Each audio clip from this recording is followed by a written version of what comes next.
Kennedy stood at the foot of the Capitol steps with trembling hands and a folder pressed tightly to his chest. Thousands of people rushed past him every day, congressional staffers in sharp suits, reporters with notepads, tourists clutching cameras. But no one looked at him. Not really. He was just another young face in the crowd, another person with a cause.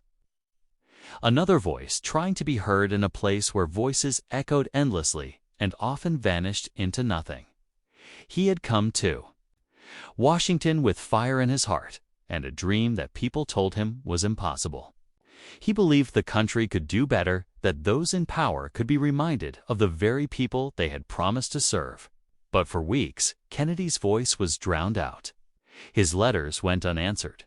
His calls were redirected. When he tried to speak in hearings, his words were cut off after 30 seconds. When he handed out his proposal on the steps, staffers tossed it aside like junk mail. At night, in his small apartment just outside the city, Kennedy questioned himself. Was he foolish? Was he chasing something too big for someone like him? Remembered the long nights back home when neighbors gathered in his mother's living room, sharing stories of broken healthcare, closed schools, and crumbling streets. They had trusted him to carry their voices to Washington. He had promised them he would fight. But here he was ignored, invisible, and running out of hope. One cold morning, after yet another rejection from a senator's office, Kennedy sat on the Capitol lawn, his folder open in his lap. Pages fluttered in the wind, pages filled with names, stories, and signatures from people who believed in him. He bent his head low and whispered, "I can't let them down. I have to mean it. This isn't about me. It never was." That was the moment everything changed. Instead of trying to fit into the noise of Washington, Kennedy chose to stand apart from it. He began reading those stories aloud, one by one, right there on the steps of the Capitol. At first, passers-by ignored him, but he didn't stop. His voice shook, but he kept going.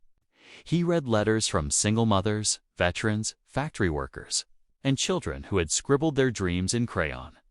Day after day, he returned to the same spot. Rain soaked his papers.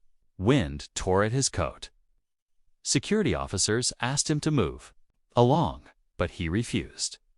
"These voices matter," he told them, "and I'll keep reading until someone listens." Slowly, something shifted. A reporter paused to take notes. A staffer stopped on her lunch break to hear a story about a boy who couldn't afford asthma medicine. Tourists gathered, recording videos on their phones. Soon, small crowds began forming around him every afternoon. His voice, once ignored, started spreading beyond the marble walls.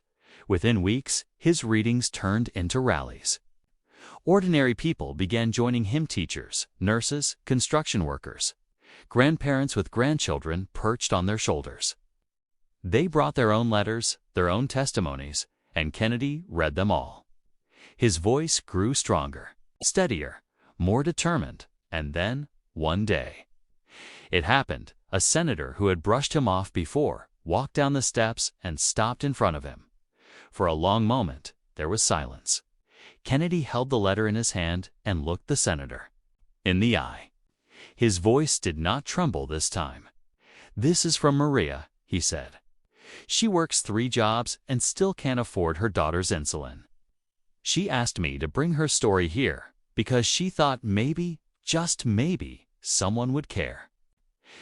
"Do you care?" The senator did not have an easy answer. But that night, Kennedy's reading was replayed across news channels. His words trended online. And suddenly, doors that had been locked for months began to open. He was invited to testify. His folder, once discarded, was placed on polished oak tables in committee rooms.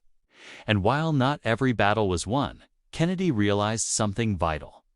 The moment he stopped trying to be heard and started speaking with convictions, speaking because he truly meant it, the world had no choice but to listen. Kennedy's journey was not just about passing bills or changing policy. It was about reminding people that power is not only held by those inside the Capitol walls, but also by those standing outside, refusing to be silenced. Years later, when people asked him how he kept going when no one paid attention, Kennedy always gave the same answer. Because I finally understood, not about being important. It's about meaning what you say, standing by it, and giving your voice to those who don't have one. When you mean it, people feel it. And when people feel it, change begins.